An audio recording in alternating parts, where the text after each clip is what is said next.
Welcome to the AFR Saints channel, where we provide you daily content on your favorite team, the New Orleans Saints. Do us a favor and hit that subscribe button. Be sure to leave your comments below and smash that like button. Who dat? 20-19. You win it or you lose it. One play. Rattler rolls to his right. Now throws incomplete. Incomplete in the corner of the end zone. We walk off the field with a loss, but I don't know if I've ever been more proud of the team. So it's certainly a mixed bag there. We did not play the game we wanted to play in the first half. That's a little bit obvious. You know, we had one first down and we had 14 total plays, and that wasn't all on the quarterback.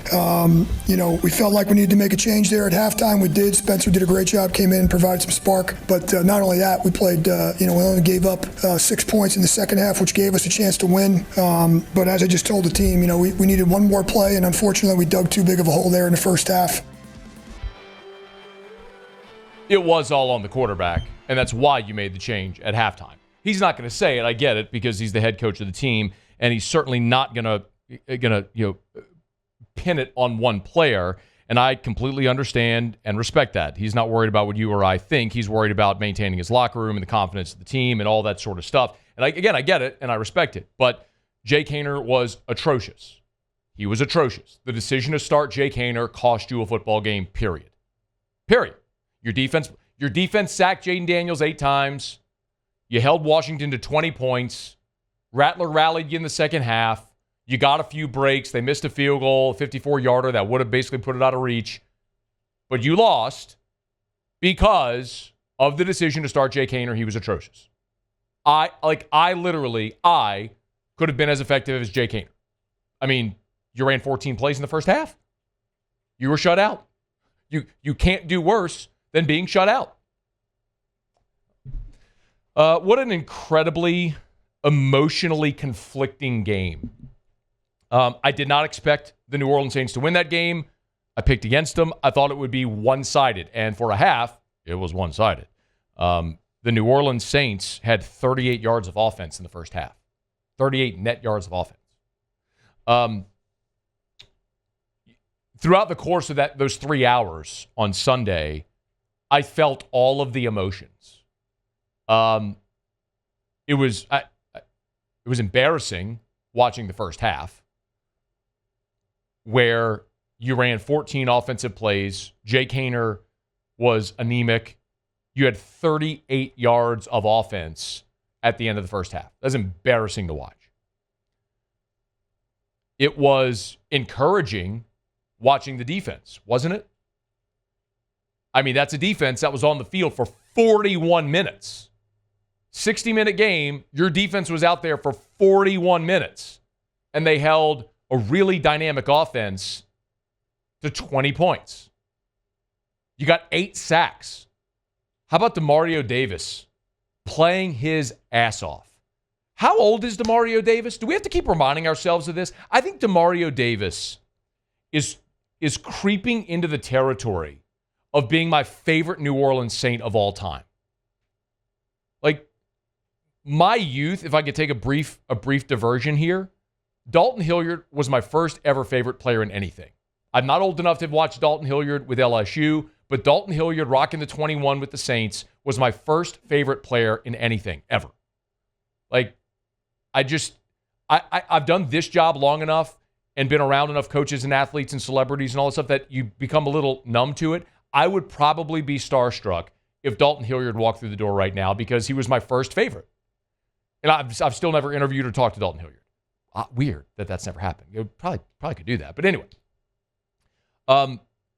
DeMario Davis is creeping into that territory of being my favorite New Orleans Saint ever. Is he 35, 36? 40? He's 35. Is he 42 yet? No. Well, when he's 42, he's probably still going to be wrecking dudes, making 14 tackles, just throwing his body out there because he can, and he's awesome. I mean, you're talking about a team going nowhere, organization going nowhere, and that dude is out there at 35 wrecking people with 14 frigging tackles, making every play. I mean, that was encouraging. I mean, it was really exciting watching Spencer Rattler in the second half.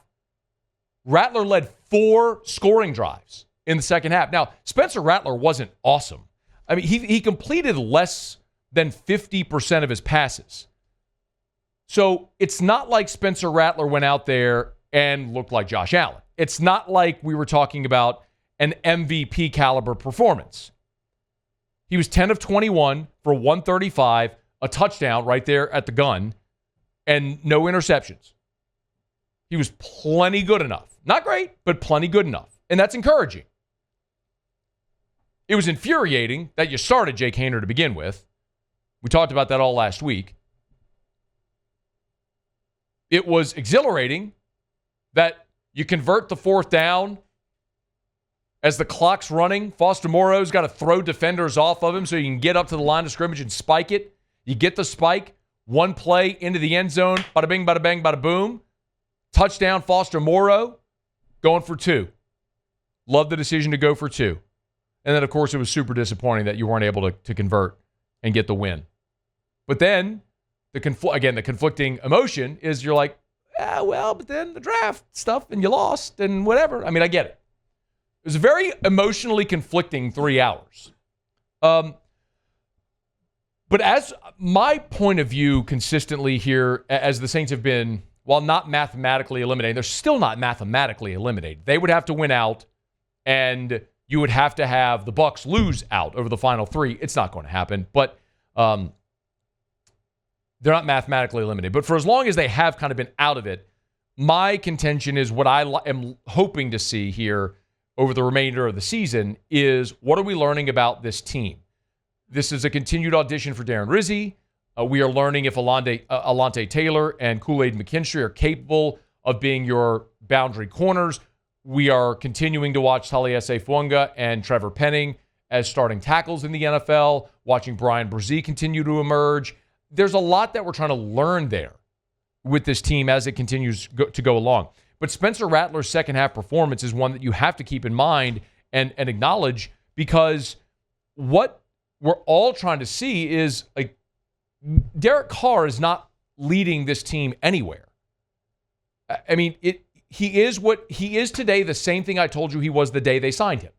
He is a lower, mid, upper, bottom tier starting quarterback in the NFL. Still makes him an elite player in the history of the world because he's capable of being an NFL quarterback, a starting NFL quarterback. He's just not a good one. So you've got an 11-year sample. Like you are what you are. 11 years, you are what you are. 11 years into your career. So you're trying to figure out, okay, what's next? Could Rattler or Haener be that? And our whole conversation last week about Spencer Rattler was, I get that it wasn't good those 3 games he started, but how many rookie quarterbacks are good? And especially when they're playing behind a bubblegum and duct tape offensive line without your best weapons. That's the steaming pile of dung Spencer Rattler was handed over those 3 games. At least now, while you still have all your weapons back, at least now he was out there behind your starting offensive line who could actually give him time to operate. Far from perfect. But did you see progress? I did.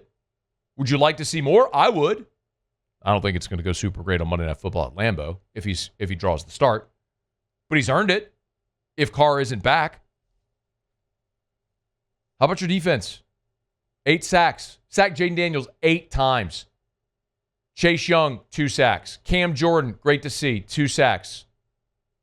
You know, I look at Chase Young and I go, is that a guy who you're going to commit a long-term deal to? Now, he may choose to sign elsewhere after the season, maybe look to go to a contending team, but he's proving when he's healthy, he is a menace.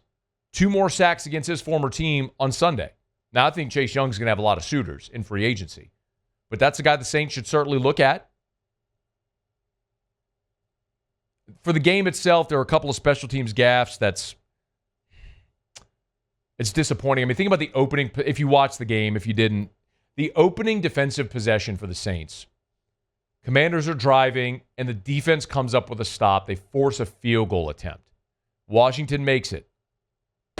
Personal foul on Peyton Turner. He contacted the head of the long snapper, which is a personal foul, which was the right call, but it's just a boneheaded play.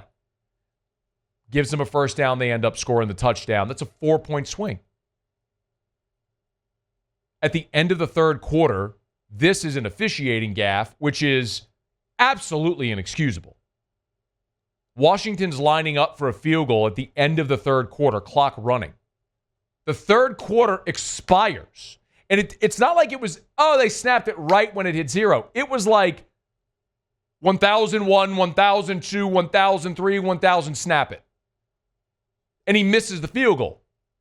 Well, after he misses the field goal, then the officials come and say, the half expired, no try. So he gets another crack at it at the start of the fourth quarter, makes it. Apparently, the officials were as interested in watching that game as the rest of us. This is a 7-point swing right there. You gave them 4 because of the penalty, and then they got a gift to get 3 more. I mean, it's your game. Either one of those plays, it's a game. As far as the 2-point conversion, play Rizzy, please, 10. Rizzy 10 on the 2-point play call. Yeah, I mean, every game you have a couple of 2-point plays up on the menu. I just felt like the Clint and the offensive staff felt like that was our best call. Listen, it didn't work out. It is what it is. So, phenomenal drive getting down there and phenomenal drive getting us in a position to win the game. But unfortunately, we didn't execute that last one. You're a 5-8 football team. There's a lot of people complaining about the decision to go for 2. I have no problem with it whatsoever. I think it's 100% the right call. I can live with the result. You're a 5-8 football team. Listen, if that was the Super Bowl, you're going to overtime. You're a 5-8 football team playing a team that's better than you, and everyone knows the adage that the longer a game goes, like if a game goes to overtime, it favors the favorite, the better team, because you continue playing on. And they're better than you. And Washington, make no mistake, is better than New Orleans. Playing an overtime period would have favored Washington. In this instance, you had one play. One play. And you have an advantage on a 2-point conversion because you know the play. So go run your best 2-point play. Washington had Foster, or it was Juwan Johnson. Had him doubled, incomplete. I don't have the all 22, but if you're watching the game cut, it looked like as Rattler's trying to fit a ball in there to Juwan Johnson, it looked like Marquez Valdes-Scantling was running back toward the field and maybe was open because they had Juwan double covered. Maybe Rattler missed it. I don't know. I'm not a coach. I don't know the play call. I don't know what his reads were. It just looked like you had a guy open in the back of the end zone. I have no problem whatsoever with going for 2. I'm bummed it didn't work out. But the flip side of it is, and we keep talking about the emotional conflict here, you lost. And as you're looking toward the draft, it's probably a better thing for you because you're not going anywhere anyway. So you're not mathematically eliminated, but you will be by next weekend. And you'll play out the string. I think this said all along. I think the Saints got one more win in them. I think they'll beat. I think they beat Las Vegas in the Dome. I don't think you're winning in Green Bay on Monday Night Football, and I don't think you're beating Tampa, who's going to be playing for the division on their home field Week 18. But for New Orleans, there were positive things to take out of this game, but another loss. And maybe the thing that's going to be most consequential is continuing to look at Darren Rizzi to see if he actually has a legitimate shot of getting this job full time. And I don't know that the answer to that is to the affirmative, but he has certainly has this team playing better, and he's 3-2. As 5 games the interim head coach, he's 3-2, man. I'm not saying that's incredible, but given the ingredients he has to work with and a 7-game losing streak under Dennis Allen, he's maximizing this team and doing it still shorthanded. Hey, thanks so much for watching. Please leave your comments. I love to interact, and be sure to hit the red subscribe button below.